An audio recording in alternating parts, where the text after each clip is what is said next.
Assalamualaikum warahmatullahi wabarakatuh. Alhamdulillah wassalatu wassalamu ala Rasulillah wa ala alihi wa ashabihi wa mawalah amma ba'du. Para mahasiswa yang saya banggakan dan mudah-mudahan Allah muliakan. Alhamdulillah pada kesempatan ini kita bertemu kembali dalam mata kuliah ilmu mantik. Mudah-mudahan semuanya dalam keadaan sehat dan senantiasa berada dalam lindungan Allah Subhanahu wa Ta'ala. Pada kesempatan ini kita akan membahas tamtsil atau analogi. Sebelumnya sudah disampaikan bahwa tamtsil atau analogi ini merupakan salah satu bentuk dari istidlal bil quwah, ya, penyimpulan tidak secara langsung. Jadi selain istiqro atau induksi, ya, kemudian kias atau silogisme, ada bentuk penyimpulan tidak langsung yang lain, yaitu tamtsil, ya, atau analogi. Nah, dari segi bahasa, tamtsil ini sudah mudah mungkin untuk dipahami. Ya, tamtsil itu adalah menyerupakan, ya. Matsala yumatsilu tamtsil. Nah, jadi analogi ini ya menyerupakan. Nah, adapun secara istilah di sini diberikan pengertian melakukan penyimpulan atau pemikiran dengan menyerupakan sesuatu pada sesuatu lainnya, kemudian menyimpulkan bahwa apa yang benar pada sesuatu juga benar pada sesuatu lainnya. Misalnya menyerupakan kelereng dengan bola.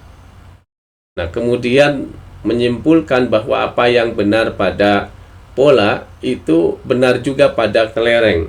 Ya, misalnya bola itu mudah menggelinding. Nah, kemudian menyimpulkan bahwa kelereng juga mudah menggelinding. Nah, seperti itu. Itu yang disebut dengan tamtsil, ya, atau analogi. Nah, tamtsil atau analogi ini oleh para ulama ini dijadikan salah satu metode, ya, di dalam istinbat hukum atau menetapkan hukum. Nah, kemudian terkenal istilahnya itu dengan kias, ya, dengan kias. Nah, maka untuk membedakan dengan kias dalam arti silogisme, ya, itu bisa diungkapkan dengan apa? Untuk analogi ini itu adalah al-qiyas at-tamtsili. Nah, dan untuk kias dalam arti silogisme itu al-qiyas al-mantiki. Nah, karena itu, ya, karena tamtsil atau analogi ini dijadikan salah satu metode di dalam istinbat hukum. Nah, oleh Ibnu Taimiyah itu diberikan definisi bahwa kias tamtsil itu adalah menetapkan hukum, ya, pada sesuatu dengan hukum sesuatu lainnya karena memiliki kesamaan sifat di antara keduanya. Jadi seperti menetapkan hukum pada nabiz, minuman yang merupakan perahan kurma, ya, itu pada khomar, ya, minuman yang merupakan perahan anggur atau perasan anggur. Nah, di situ ada penetapan hukum terhadap nabiz dengan hukum yang dimiliki atau sudah ditetapkan pada khomar, yaitu haram.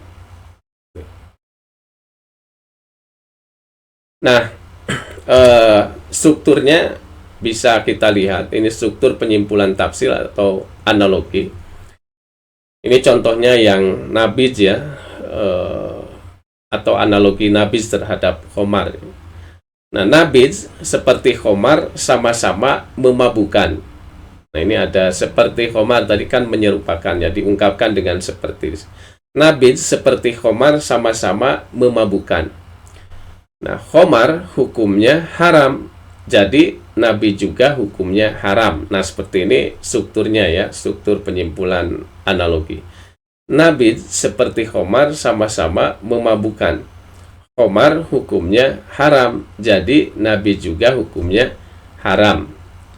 Atau tadi misalnya kelereng seperti bola sama-sama bulat. Nah, bola mudah menggelinding, jadi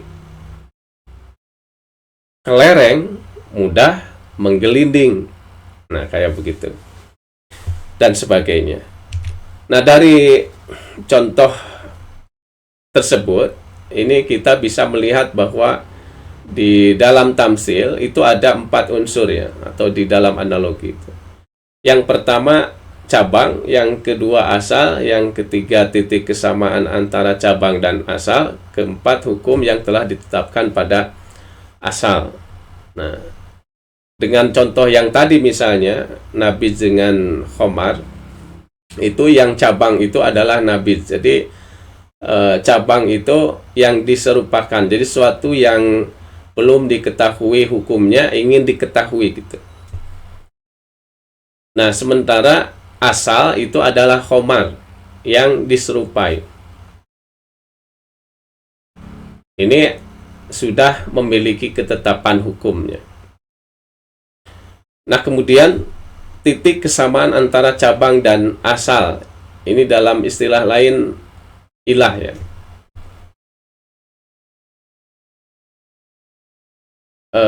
Di dalam contoh tadi, titik kesamaan antara cabang dan asal itu adalah sama-sama memabukkan. Jadi nabi juga memabukkan ya, khamar juga memabukkan. Nah, itu titik kesamaannya.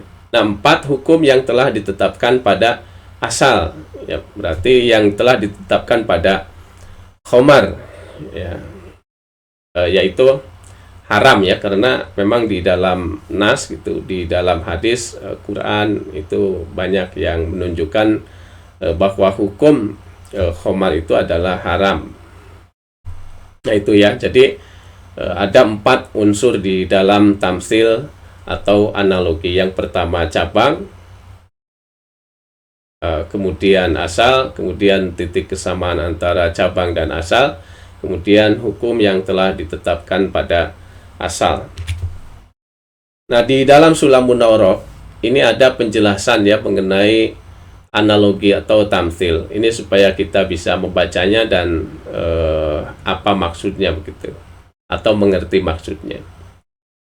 Wahaitsu juz'iyun ala juz'in humil. Wahaitsu juz'iyun, dan ketika satu bagian ya ala juz'in kepada bagian lain, humila dipantaskan. Jadi ketika sesuatu diserupakan ya kepada yang lain, di sini diistilahkannya juz'iyun ala juz'in ya.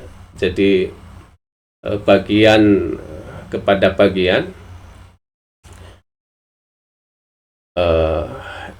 Ini menunjukkan alur tamsil ya, atau silogisme ini. Apa namanya, analogi ya, analogi. Jadi ini yang membedakan dengan silogisme. Kalau silogisme itu kan dari umum ke khusus ya.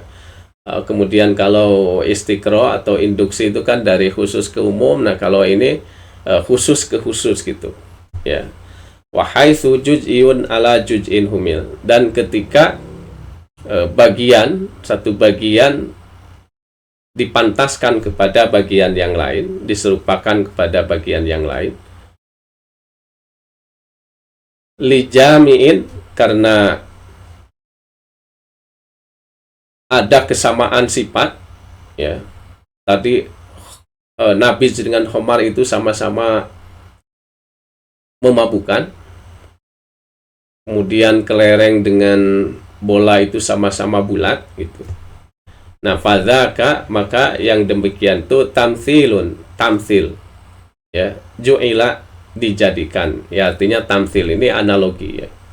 Analogi.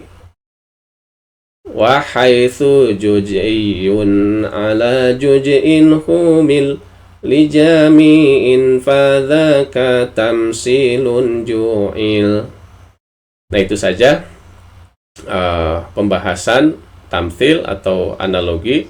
Mudah-mudahan bisa dipahami oleh kita semua dan bermanfaat. Mohon maaf kalau ada kesalahan. Wassalamualaikum warahmatullahi wabarakatuh.